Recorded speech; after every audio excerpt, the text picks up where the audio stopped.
With gatherings expected over the holidays, many are turning to rapid antigen tests to add that extra layer of safety before gathering with loved ones. So we take a look at how to use these properly and the optimal time to take the test.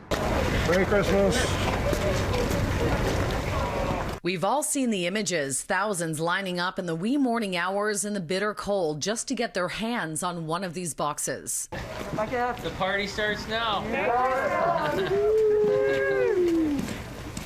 Many families are setting testing rules before getting together over the holidays. Toronto mom Kate Dupuis has been a big driver in the Free the Rats campaign and tells me her family did an early Christmas a couple weeks ago and testing was a must.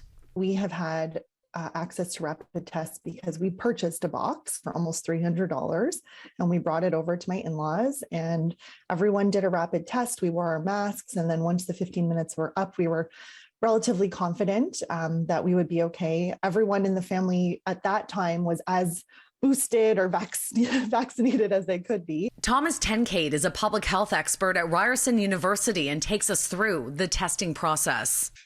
Before you start, you really need to make sure that you wash your hands and blow your nose. His advice is to assemble all the pieces before getting started. Set out the tray, the tube, the solution, and the testing strip before going in for the swab.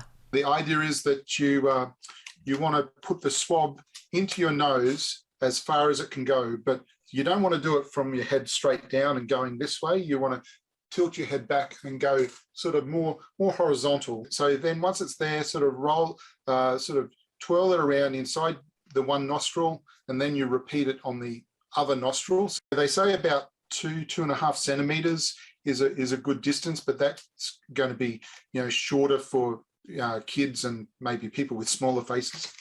The swab then goes into the tube, swish it around, put the cap on, and then squeeze the solution onto the circle of the testing strip.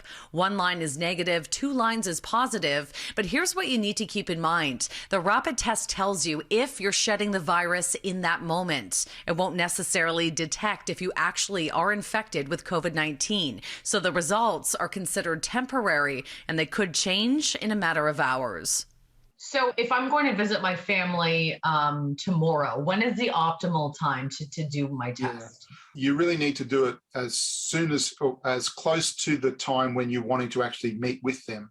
And so I would do it just before you leave the house. Overall, it's still reasonably accurate and it's a very good indication and an extra layer of something to give you a little bit more confidence if you want to, say, get together with family or friends.